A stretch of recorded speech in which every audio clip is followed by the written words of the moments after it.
Assalamualaikum warahmatullahi wabarakatuh. Saya Muhammad Faizin, NIM 2021011043. Di sini saya akan menjelaskan tentang Education Psikologi edisi 5 dan Key Development buku dalam buku Johnson Talk. Yang pertama yaitu teori Piaget tentang perkembangan kognitif anak. Perkembangan kognitif pada anak ini mengacu pada kemampuan anak dalam memperoleh pengetahuan dari pengalaman serta informasi yang ia dapatkan. Selanjutnya teori Piaget di bidang estimasi kompetensi anak, yaitu melatih anak untuk bernalar di tingkat yang lebih tinggi pada satu tahapan kognitif.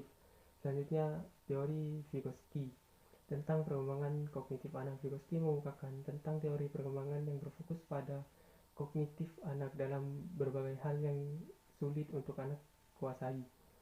Selanjutnya, teori kognitif Vygotsky dan Piaget. Menurut Piaget, titik akhir perkembangan kognitif adalah operasional formal berpikir, sedangkan menurut Vygotsky, titik akhir bisa berbeda tergantung pada keterampilan yang ia miliki.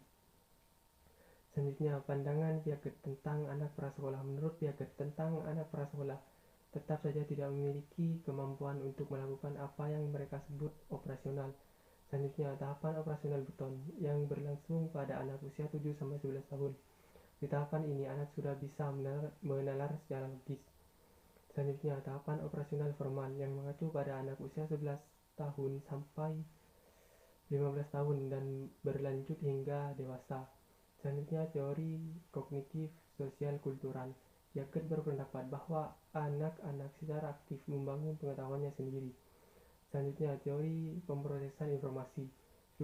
Vygotsky berpendapat bahwa setiap individu mengembangkan kapasitas yang meningkat secara bertahap untuk memproses suatu informasi. Selanjutnya, teori kognitif behaviorisme. Teori ini berpendapat bahwa kita dapat mempelajari perkembangan perilaku yang dapat diamati dan dipelajari melalui pengalaman.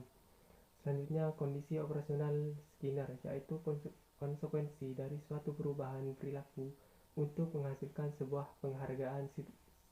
Stimulus memiliki kemampuan terulang kembali.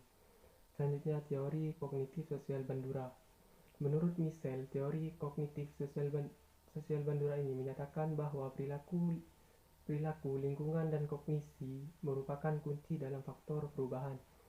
Selanjutnya, teori etiologi. Etiologi menekankan bahwa perilaku sangat dipengaruhi oleh biologi.